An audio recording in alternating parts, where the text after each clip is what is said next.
Let's take a look at the back first of all. Look at the front. Oh wow, that looks really different, right? Alright, we'll talk about the front in a moment, but the back. The first major thing that you can tell at the top is the fact that the camera is now vertical as opposed to horizontal. But let's take a look at the back first of all. Look at the front. Oh wow, that looks really different, right? Alright, we'll talk about the front in a moment, but the back. The first major thing that you can tell at the top is the fact that the camera is now vertical as opposed to horizontal. Where's my iPhone 7? Plus. There we go. There's my current iPhone, the iPhone 7 Plus. You can see that the camera arrangement is different. And also, on the current iteration of the iPhone, you have the LED flash here, whereas on the new one, it's kind of embedded within this camera unit. So that's one major difference. The second thing is the actual kind of look and material of this.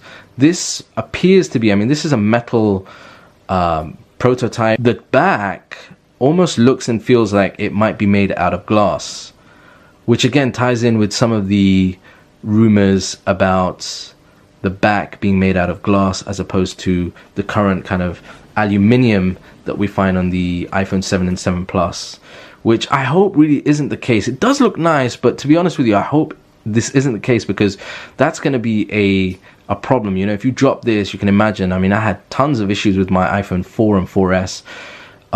If you end up dropping this, then this is going to shatter very, very easily. So we'll have to wait and see if that's the case. It does look nice. It does look nice indeed. Now, another thing to notice, which I've just noticed now, is the edge on this particular model is actually some kind of metal or chrome look, which I don't know, it looks a bit tacky if I'm being honest. It does look a bit kind of cheap and tacky.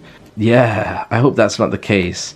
Now, I purposely got the white color because there are a couple of prototype models that are in the darker color knocking around. I didn't want to get that because they don't really show up very well on camera, and I'm glad I got the lighter version because you can see the details a lot clearer on camera.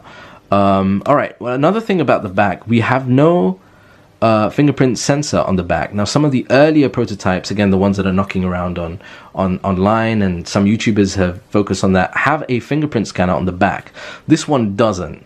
So we're gonna have to see how Apple are gonna deal with the fingerprint scanner situation. On the side, we've got the volume rocker, we've got the vibrate switch button here, which obviously, because this is not a working unit, doesn't do anything. On the other side over here, we've got a power button. Now, that power button actually looks longer than the current iPhone version. Let me just show you the current iPhone 7 and 7 Plus. That's the power button there. That is definitely a longer version, which is actually easier to kind of hit. Nothing on the top.